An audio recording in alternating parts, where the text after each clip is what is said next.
안녕하세요. 한재훈입니다. 논어 2인편 세 번째 강의를 시작하겠습니다. 세 번째는 8장입니다. 자왈 조문도면 석사라도 가인이라 하는 짧은 구절입니다. 아침에 도를 들으면 저녁에 죽더라도 괜찮다 하는 말입니다. 아주 유명한 말인데요. 이제 이 말은 내용 자체도 우리가 생각을 해봐야 될 부분이 있지만 우선 그러기 전에 아침에 도를 들으면 저녁에 죽어도 괜찮다 라는 말을 듣고 우리가 동의를 할 수 있느냐, 아침에 도를 들으면 저녁에 죽어도 정말 괜찮을까 하는 겁니다. 그러면 아무도 괜찮다고 생각을 하지 않겠죠. 이제 그러면 자연적으로 어떻게 생각이 이어지냐면, 이제 공자님이니까 그렇게 얘기하셨을 거다, 이렇게 접근을 하면 안 된다는 겁니다. 공자님이니까 그랬을 것이다, 이렇게 접근을 하시면 안 되고, 이제 지난번에도 앞에서 제가 말씀드렸습니다만, 논어의 문장은 대단히 집약적으로 압축적으로 쓰여져 있기 때문에 이제 그 말이 다 내용을 다 서술하고 있지 못하고 핵심만 우리한테 얘기해 주고 있어서 그것을 좀 풀어서 해석을 할 필요가 있습니다. 우선 아침에 도를 들으면 저녁에 죽어도 괜찮다는 말을 했을 때 생략된 그 말이 뭐겠냐 하는 겁니다. 그 얘기는 아침에 도를 듣지 못하면, 즉 아침이라는 조건은 이제 저녁이라는 말이 이제 뒤에 나올 거기 때문에 그 도를 듣고 죽을 때까지의 그 짧은 시간을 표현하려고 아침 저녁을 쓴 것이라서 저 말이 숨겨놓고 있는 생략한 말은 도를 듣지 못하면 100년을 살아도 괜찮지 않다, 이 얘기를 하고 있는 겁니다. 그러니까 우리가 도를 듣는다 하는 것이 내 삶에서 얼마나 큰 가치를 갖는가 하면, 도를 아침에 듣고 저녁에 죽는 몇 시간을 살고 죽더라도 내 삶을 괜찮게 해줬을 그것이 만약에 충족되지 않는다면 우리는 100년을 살아도 그 삶은 괜찮지 않다, 이제 이 얘기를 하는 거라는 겁니다. 그래서 도를 듣는다는 게 우리 삶에서 얼마나 중요한 의미와 가치를 갖는가 하는 것을 저렇게 이제 공자가 얘기하고 계시는 것이죠. 자, 그러면 이제 도를 듣는다고 할 때 도를 듣는다는 게 이제 뭐냐? 그러면 이 도를 그 주자가 주석을 할 때 사물, 당연지, 리, 이렇게 주석을 했습니다. 사물의 당연한 이치. 그러니까 어떤 사건이나 사물에, 사와 물에 마땅히 그래야 하는 이치. 그것이 이제 이게 사일 경우 그런 이치를 사리라고 합니다. 그것이 물일 경우에는 물리라고 합니다. 그러니까 이제 사물의 당연한 이치라는 건 사리와 물리를 이야기하는 것이라고 이제 설명하고 있는 거죠. 그리고 그 사리나 물리를 우리가 이제 들어서, 알아서, 듣고 알아서, 그래서 그 이치에 맞게 이 사에 대응하고 물에 대응을 하면, 그러면 그렇게 대응하는 방식을 순리라고 얘기를 하고요. 순리적으로 일을 해결을 했다, 순리적으로 이 존재를 내가 대했다, 이렇게 이야기를 이제 하게 되는 겁니다. 그러니까 내가 살아가는 이 삶이라는 게 나 아닌 다른 존재들, 이 물이라고 하는 것은 존재들이죠. 존재들과 거기에서 이제 벌어지는 다양한 사건들을 어떻게 내가 대응하느냐 하는 그것이 결국 내 삶의 내용이거든요. 그럴 때 이제 그 사물을 대응을 할 때 어떻게 대응할 것이냐가 매우 중요한데 그 대응하는 방식이 순리적으로 대응을 해야 하는데 그 순리적으로 대응을 하려면 그것을 먼저 듣고 그리고 알아야 그 아는 것을 바탕으로 이제 그렇게 실천할 수가 있을 것이다. 이제 이러니까 이제 그 모든 과정에 제일 첫 번째가 듣는 거죠.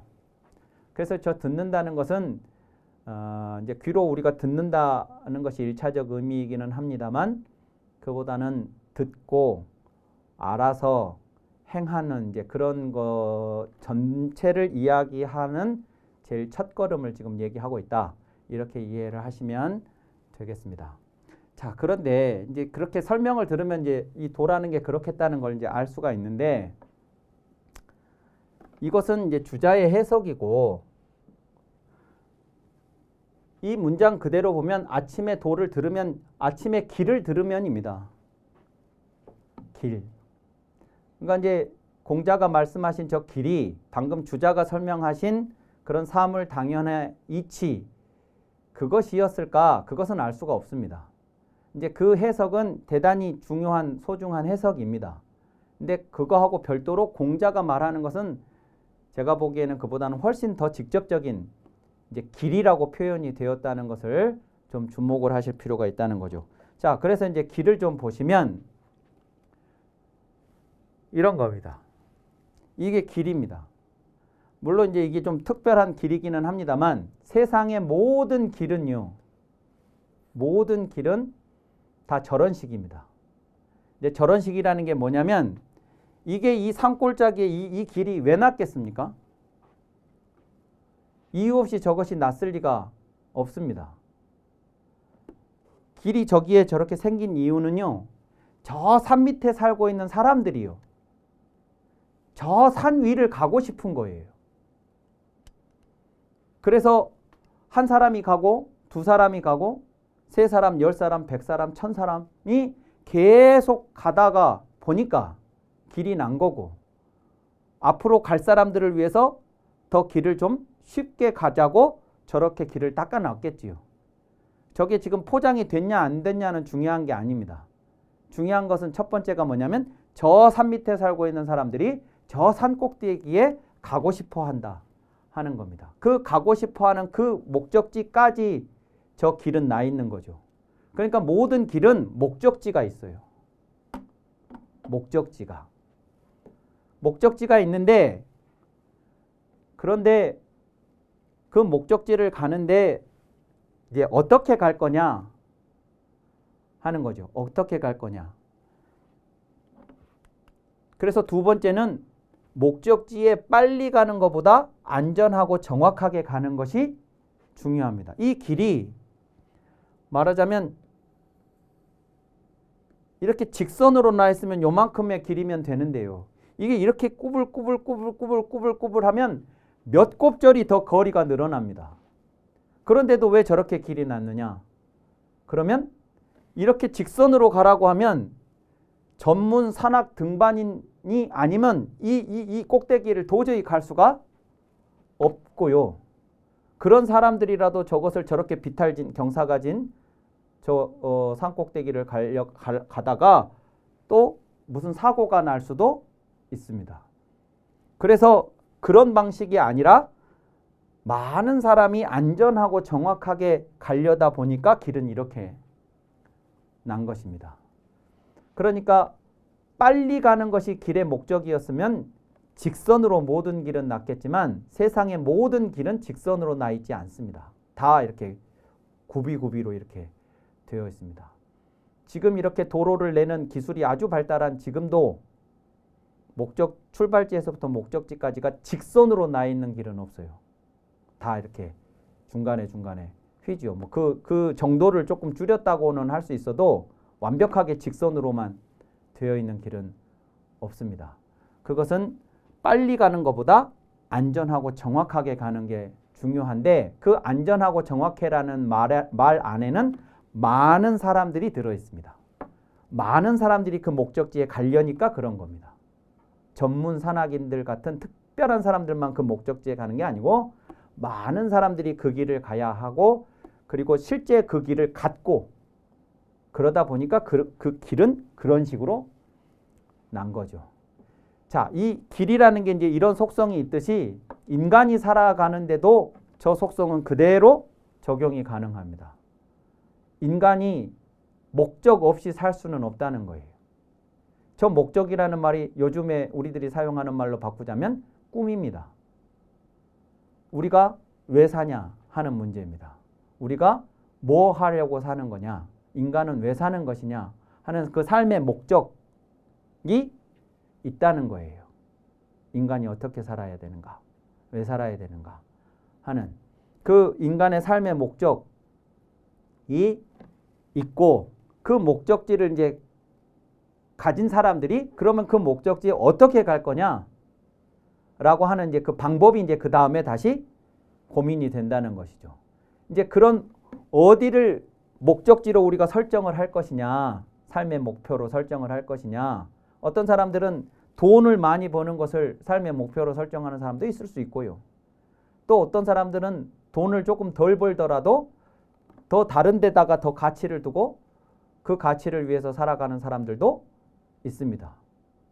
그냥 의사가 목표인 사람도 있고요. 의사라는 직업을 통해서 많은 돈을 버는 게 아니라 사람을 치료하는 것 그 자체가 목적이어서 의사가 된 사람도 있고요. 사람을 구제하는 방식이 꼭 의사만이 아니고 다른 방식으로 나는 사람들을 구제하겠다고 하는 이제 그런 삶의 목적을 두고 살아가는 사람들도 있고요. 그렇게 누군가를 위해서 봉사하면서 살겠다는 사람들이 있고 자기 혼자 그냥 남에게 피해 주지 않은 선에서 나 혼자 이렇게 여유롭게 행복하게 즐겁게 살겠다 하는 그런 사람도 있을 수 있고요. 그러니까 이제 목적지는 다양합니다. 목적은 다양할 수 있는데 그 목적을 이제 삶의 가치관을 어디에다가 가치를 두고 설정할 것이냐 라고 했을 때 나는 여기에 저기에 뭐 이렇게 이제 한다고 했을 때 그 목적지를 그러면 그 목적을 어떻게 달성할 거냐, 그래서 그 목적지에 도달할 거냐, 그랬을 때 이제 그 방법이 이제 나오게 되는데 돈을 많이 벌고 사는 것을 목적으로 한다고 했을 때 그 자체를 비난할 수는 없습니다. 돈 많이 버는 것이 비난받아야 될 이유는 아니니까요. 다만 그런데 그 돈을 많이 버는데 어떤 방식으로 많이 벌 거냐 하는 것은 좀 따져볼 필요가 있는 거죠. 빨리 나는 돈을 많이 벌겠다. 그래서 남들이 가지 않는 길을 엉뚱한 길을 나는 편법으로 나는 돈을 많이 벌겠다. 이런 방식은 남들이 다 갈 수가 없는 가서는 안 되는 그런 길을 통해서 목적지에 도달하는 건 문제가 있다는 거죠. 그래서 어디에 목적지를 설정할 것이냐도 중요하고 어떻게 갈 것이냐 안전하고 정확한 방식으로 목적지에 도달을 해야 한다 하는 이제 그런 거. 그러니까 이제 옛날 어른들이 시골에 많이 학력이 높지 않은 할머니 할아버지들도 인간이 어떻게 살아야 되는지는 다 알고 있습니다.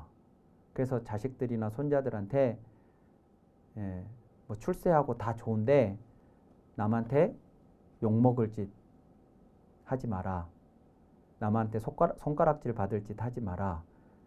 네가 차라리 맞으면 맞았지 남 때리지 마라. 남 해치지 마라. 이런 말들이 그게 그 방법 얘기하는 거거든요. 네가 어디에 목적을 설정을 하든 그 목적지에 도달하는 방식이 그런 방식이어서는 곤란하다. 이런 이야기입니다. 그래서 이제 도를 듣는다는 건 우리가 삶의 목표를 어디에 두고 살 것이냐와 그 목표를 어떤 방식으로 달성할 것이냐에 관한 것이라고 볼 수가 있습니다. 근데 아침에 그 도를 들었어요. 그러면 이제 들었다는 게 아까도 말씀드렸다시피 단순히 들었다가 아니라 청취했다가 아니라 들어서 알았다. 그리고 그 아는 것을 바탕으로 나는 이제 실천할 것이라는 걸 전제하는 거라면 내가 이제 무엇을 위해서 살아야 될지 어떻게 살아야 될지를 알았다는 말과 같은 말이 됩니다. 그러면 저녁에 죽어도 괜찮다는 거예요. 왜냐하면 나는 삶의 목표를 가지고 그 목적지를 향해서 가는 삶을 몇 시간이라도 살았을 것이기 때문에. 근데 그렇게 하지 않은 삶은 그 도를 듣지 못한 삶은 내가 왜 사는지 어떻게 살 것인지를 모른 채 그냥 숨이 쉬어주니까 사는 것뿐인 그런 삶이라고 볼 수가 있는 거죠. 그러니까 그런 사람들은 100년을 살았다 할지라도 그 삶이 우리가 괜찮다고 말하기는 어려울 것이다 해서 이제 이 말이 하고 싶은 말은 그런 사람들은 그러니까 이제 일찍 죽어야 된다 이런 말을 하고 싶은 게 아니고 이것을 듣고 산다는 것이 우리한테 얼마나 중요한가 하는 것을 강조하기 위해서 저렇게 아침에 듣고 저녁에 죽는다는 말로 표현을 했다. 저 도라고 하는 것이 그만큼 우리 삶에 중요하다 하는 것을 강조하기 위해서 이렇게 얘기했다고 볼 수 있겠습니다. 자, 두 번째 사지여도의 9장은 자왈 사지여도의 치악의 악식자는 미족여 의아니라 이렇게 얘기했습니다. 선생님께서 말씀하시기를 선비가 도의 뜻을 두었다면서 나쁜 옷과 나쁜 밥을 부끄러워한다면 그런 자는 더불어 어떤 일을 의논하기에 충분하지 못하다 이렇게 얘기를 했습니다. 여기서도 이제 도라는 글자가 나왔는데요. 방금 앞에서 얘기한 그 도라는 것을 염두에 두시고 보실 필요가 있습니다. 그러니까 이제 그 도라는 건 기본적으로 목적지를 설정하고 있고 그 목적지에 도달하는 방법을 내포하고 있는 개념입니다. 그리고 이제 그것이 삶의 가치와 연결되는 것입니다. 그래서 가능하면 나 혼자만 잘 먹고 잘 사는 것보다 내가 사는 이 공동체, 이 세상이 어떻게 더 좋은 세상이 될 것인가. 내가 존재하는 게 다른 사람들의 존재에 삶에 보탬이 되는 그들을 이롭게 하는 이제 그런 방식의 삶을 지향하는 것이 요 도입니다. 도. 근데 이제 선비라는 사람이 그런 것을 지향하는 사람입니다. 선비라는 게 기본적으로. 근데 어떤 선비가 도의 뜻을 두었다. 지어도 도의 뜻을 두었다면서 그러니까 말로는 그렇게 하면서 자신이 선비니까 자신은 도의 뜻을 둔 사람이라고 그렇게 하면서 치악의 악식, 악의와 악식을 부끄러워하는 자는 부끄러워한다면 그런 사람은 이렇게 되는 거죠. 악의 악식, 여기에 이제 의식입니다. 의식주, 입는 옷, 먹는 밥입니다. 의식, 우리 인간에게 가장 기본적인 생활상에 필요한 것들입니다. 저게 절대로 중요하지 않은 게 아닙니다. 그런데 여기에서 재밌는 표현이 악의 악식이라고 나쁜이라고 나쁜 옷, 나쁜 밥 이랬습니다. 나쁜 옷과 나쁜 밥이라는 게 절대 결핍을 말하는 게 아닙니다. 입을 옷이 없고 먹을 밥이 없다는 말이 아니라고요. 저게 그냥 얼핏 그렇게 들리기도 하는데 절대로 그런 게 아닙니다. 나쁜 옷이라는 건 항상 상대적입니다. 절대적으로 나쁜 옷이라는 건 없어요. 다 상대적입니다. 그러니까 예컨대 5,000원짜리 옷이라도 1,000원짜리 옷을 입고 있는 사람들 중에서는 좋은 옷입니다. 50만 원짜리 옷이라도 100만 원짜리 옷 입고 있는 사람들 중에서 있으면 나쁜 옷이라고 할 수도 있습니다. 그건 우리들의 상대적인 심리적 문제지 절대적인 문제가 아닙니다. 그러니까 여기서 지금 공자가 나쁜 옷이라고 하는 건 옷이 허름한 옷 그런 말을 뭐 그런 것도 포함이 될 수도 있겠습니다만 그런 옷을 말하는 게 아니에요. 절대적으로 어떤 옷을 딱 지칭한 말이 아니고 남들보다 나쁜 옷, 남들이 입는 옷보다 나쁜 옷, 남들이 먹는 밥보다 나쁜 밥을 말하는 겁니다. 그러면 이제 내가 입는 옷, 내가 먹는 밥을 나쁜 옷, 나쁜 밥이라고 내가 스스로 느끼는 겁니다, 지금. 그러면 그렇게 느끼는 것 자체가 어떤 심리가 나한테 있는 거냐면 남들만큼 혹은 남들보다 더 좋은 옷을 입고 싶다, 더 좋은 음식을 먹고 싶다는 욕망이 내 안에 있는 거예요.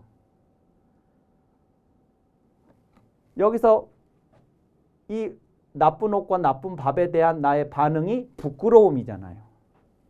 그러니까 절대적으로 입을 옷과 먹을 밥이 없는 상태인 사람들이 갖는 감정은 부끄러움이 아니에요. 그건 절박함이지. 내가 먹을 것을 막 얻고 싶은 그 절박함이 저 부끄러움이 아니라고요. 그러니까 이것은 내가 진짜 입을 옷 먹을 밥이 없어서 갖는 감정이 아니고 내가 50만 원짜리 옷을 입었는데 100만 원짜리 500만 원짜리 옷을 입은 사람 옆에 서 있으니까 내가 좀 부끄럽더라. 이 감정이라고요. 그러면 내가 입을 옷 먹을 밥이 없어서가 아니라 남들보다 더 좋은 혹은 남들만큼의 옷과 밥을 갖고 싶다고 하는 그 욕망이 표출된 감정이 부끄러움이에요. 도의 뜻을 뒀다면서 이런 걸 부끄러워하는 자라면 이제 이 사람이 다음에 어떤 일에서 어떤 선택을 하고 행동을 하겠냐? 그러면 내가 더 좋은 옷, 좋은 밥을 사서 먹고 갖춰 입고 할 수 있는 물질적인 혜택을 누군가가 나한테 제공만 해준다면 나는 그 사람이 요구하는 걸 들어주겠다. 이런 방식으로 갈 거라는 거예요. 그러니까 이런 사람하고 어떤 일을 의논하기에 충분하겠냐. 이런 사람은 자기가 어떤 일을 해야 할지 말아야 할지를 물질적인 보상이 나한테 얼마만큼 주어질 것인가. 그래서 내가 어떻게 지금보다 더 좋은 옷, 좋은 밥을 입고 먹고 살 것인가. 여기에만 관심이 있는 사람인데 그 사람하고 어떤 일을 같이 상의할 수 있겠냐. 이 이야기입니다. 선비가 도의 뜻을 두었다면서 나쁜 옷과 나쁜 밥을 부끄러워한다면 그런 자는 더불어 어떤 일을 의논하기에 충분하지 못하다, 족하지 못하다 이렇게 얘기를 한 것이죠. 논어 2인편 세 번째 강의는 이것으로 마치고 다음은 다음 시간에 이어서 하도록 하겠습니다. 감사합니다.